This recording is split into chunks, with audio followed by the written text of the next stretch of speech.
Thomas Aquinas, better to illuminate than merely to shine, to deliver others contemplated truths than merely to contemplate. Brief summary. During the 13th century, Aquinas was both a philosopher and a priest, and spent most of his life in an attempt to link the values of religion and science.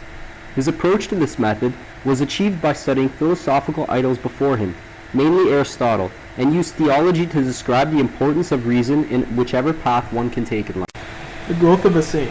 Born in 1225 AD, Aquinas' birthplace was Rocca Secca, Italy.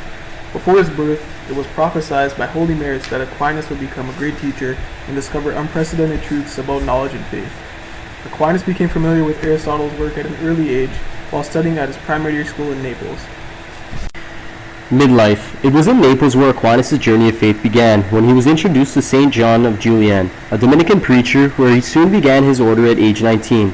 Although his family disapproved of his choice and made many attempts to change his mind, Aquinas was determined to become a monk, and soon began studying and teaching theology at the University of Paris from 1245 to 1252. Late life. Once Aquinas was an academic and performed theology lectures, then he began his works as a writer.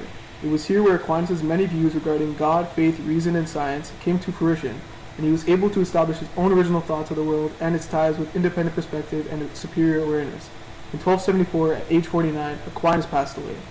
Philosophical views. Aquinas' view of human life coincided greatly with Aristotle's, as he stood behind the idea that objects are contained with both matter and essence, and that the body and soul are two different things contained within us.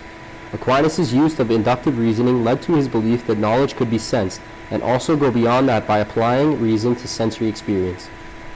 Philosophical views 2. Aquinas' attempts to incorporate reason into formal thought brought about his ideas of two universal laws of thought.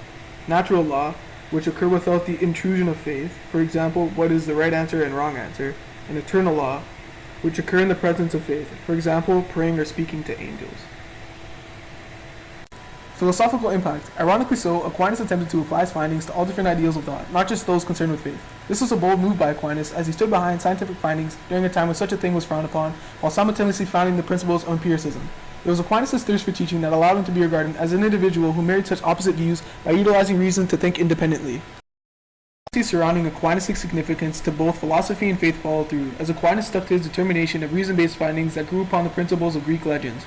Although Aquinas' journey in life is one filled with revelations of faith, he believed that his purpose is larger than the beliefs of most, and felt that the epiphanies expressed without God was just as important, because nevertheless the involvement of reasoning was inevitable. Created using Powtoon.